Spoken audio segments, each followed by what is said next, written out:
Report with Daniel Valcourt and Emma Watson.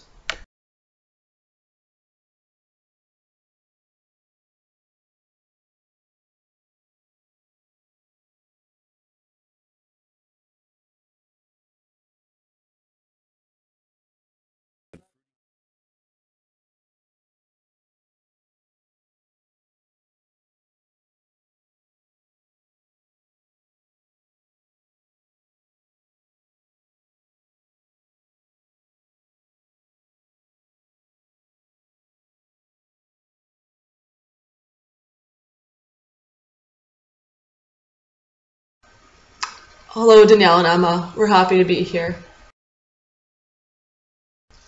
Well, Emma, there are numerous reasons why fair trade won't benefit the farmer or their laborers. To begin with, before they can qualify as a fair trade product, the farmers must certify their farm.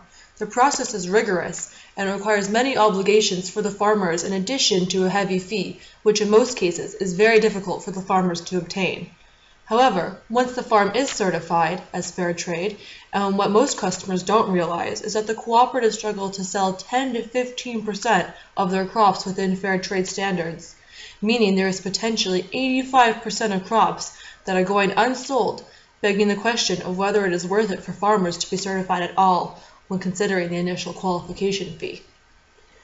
And I think adding to Peter's point, we closely studied a coffee farm in Kenya where the cooperative, who was fair trade certified, was only able to export a third of their coffee because of the high quality standards. This resulted in the farm only able to sell 2/3 of their product as conventional trade. So whether these farms are fair trade certified or not, they're still left needing additional money and must resort to conventional selling. Again, is it worth the qualification fee? In addition to this, when a cooperative is fair trade certified, they require certain standards of work for the farmers. However, this will only apply to whomever owns the land. Therefore, the general laborer will not receive any benefits fair trade has to offer, such as minimum wage.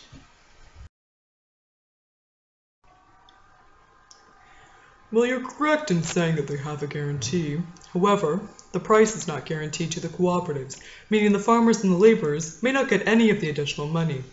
In our paper, we discussed the use of orange Pico tea and their leaves. They're actually being sold in the United States for $60 for every 8 ounces to companies like Twinings Tea Company, who uses it in their Darjeeling tea. However, the workers who pick the leaves only make $1 a day. Fair trade or not, this is a vast unfairness to the laborers and farmers.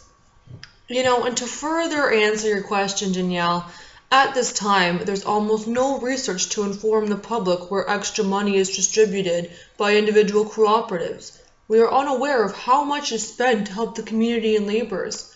What we do know is that 40% of the premium reaching underdeveloped countries is allotted to businesses and production, rather than social projects or extra money going to farmers and laborers. Well, it is something that we are looking into, however, at MIT, and we hope to actually bring that information to your viewers quite soon.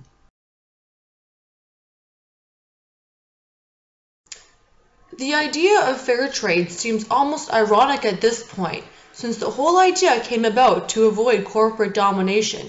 It wasn't expected that the development would be dominated by the same cooperatives that they were attempting to undermine.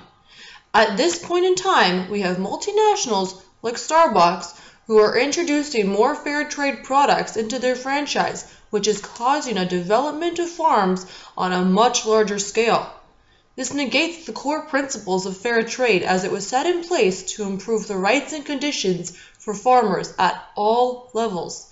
With large players, it becomes increasingly impossible for the smaller firms to benefit. If fair trade continues as is, as a multinational takeover, the small cooperatives' export percentage will only continue to decrease. Henry? Well, at this point it seems as though the companies are actually banking in on the idea of fair trade. They're developing themselves, or fair trade itself, to become a brand. We have fair trade towns, for goodness sakes. Towns and companies alike, well, they're using fair trade to better themselves in the public eye. The average consumer is under the impression that the money is going to actually help the poor laborers, when in fact, we can't even guarantee where that money's going.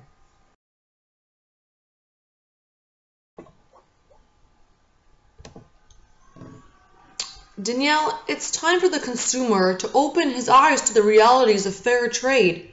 There is increasingly more anti-fair trade research coming out to educate the public. It's a complex issue, but we owe it to those